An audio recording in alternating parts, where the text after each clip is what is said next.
سر ایسا وظیفہ بتائیے وہ لوگ جن کا رزق کم ہے ان کا رزق بڑھ جائے. جس انسان کو بھی سورہ کوثر کا وظیفہ بتایا، یقین کریں کہ وہ انسان جو پہلے مہینے میں صرف 80,000 روپے کماتا تھا، وہ آج دن میں 80 لاکھ روپیہ بھی کماتا ہے. وہ لوگ جن پہ قرضہ بہت زیادہ چڑھ چکا ہے، جو کہ سر سے پاؤں تک قرضے میں ڈوب چکے ہیں، ایسے کوئی 1 2 یا 3 جتنے بھی کام یا ایسے وظیفے ہیں. بھی آپ نے قرض واپس کرنا ہے، ظاہر سی بات ہے کہ آپ کے اوپر جو قرض ہے وہ بہت زیادہ ہے. منگل کے دن اس قرض کو واپس کرنا شروع کرنا، بہت جلدی اس انسان کا قرض اتر جائے گا. سر ایسا وظیفہ بتائیے وہ لوگ جن کا رزق کم ہے ان کا رزق بڑھ جائے، یا وہ لوگ جو مشکلات کا شکار ہیں ان کی مشکلات کم ہو جائیں، مالی مشکلات. عرفان صاحب، ویسے تو اللہ تعالیٰ کے تمام نام جو ہے بابرکت نام ہے.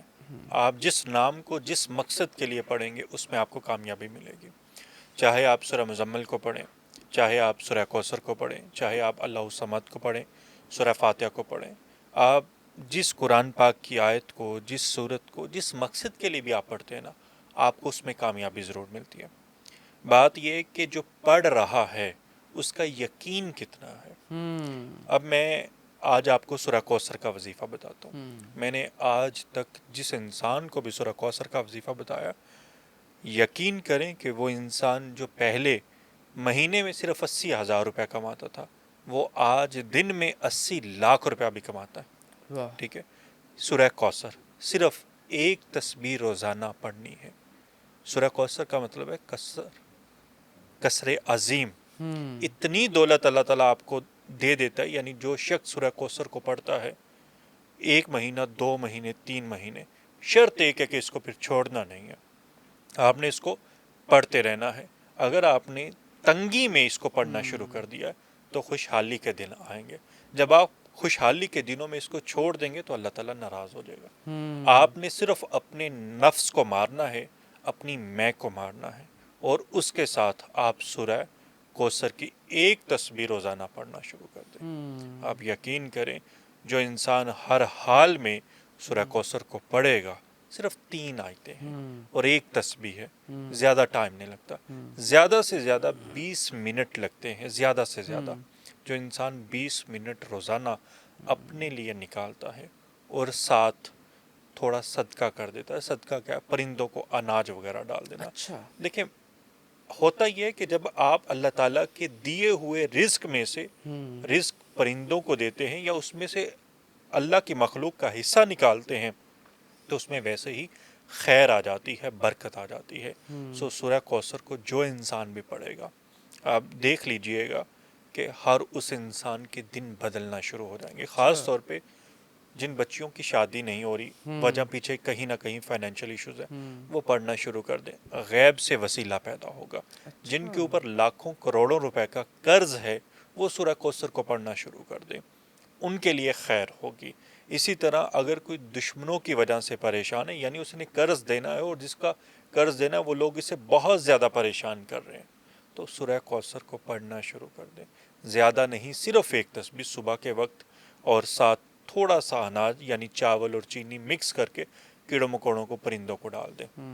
میں یہ سمجھتا ہوں کہ جو انسان بھی اس وظیفے کو معمول بنا لے گا، چاہے اس کے ستارے گردش میں ہیں، اس کے کتنے ہی برے کیوں نہیں حالات، اس کے حالات ضرور بدل جائیں گے. شرط یہ ایک ہے کہ وہ اپنے ماں باپ کے ساتھ اچھا رویہ رکھتا ہے، اپنی اولاد کے ساتھ اچھا رویہ رکھتا ہے، اپنی زبان سے کسی کو دکھ تکلیف نہیں دیتا، اور اپنی میں کو مار لیتا ہے. تو یقین کریں کہ یہ وظیفہ سونے پہ سہاگا.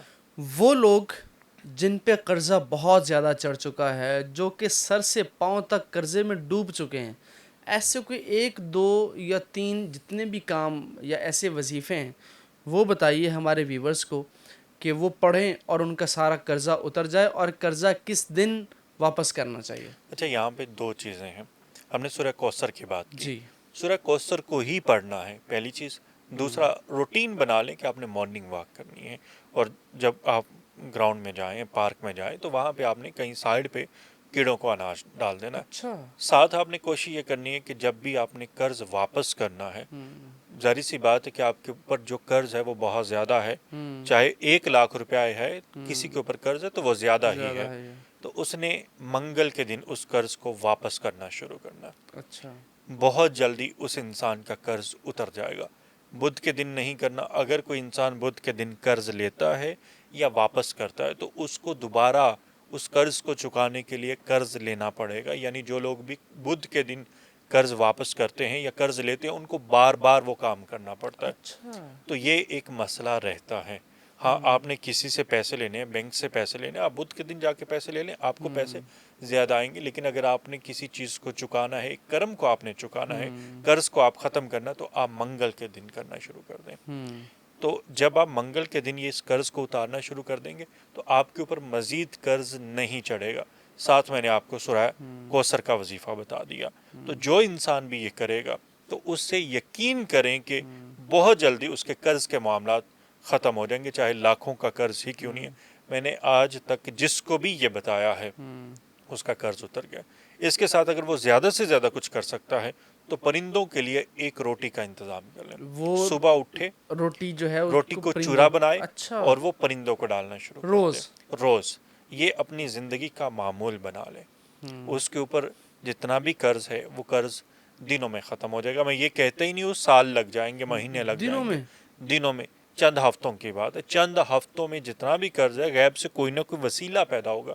اگر کوئی بزنس مین ہے اس کے اوپر قرض چڑھ گیا، 80-90 لاکھ کا قرض ہے، اس کی کوئی نہ کوئی ایک چھوٹی سی ایسی ڈیل ہو جائے گی یا بڑی ایسی ڈیل ہو جائے گی جس سے ایک ڈیل سے اس کا سارے کا سارا قرض غیب سے پیسے اللہ غیب سے بس مسبب الاسباب ہے، کوئی سبب بنائے گا اور پیسے آنے شروع ہو جائیں گے. بالکل ایسے ہی ہے.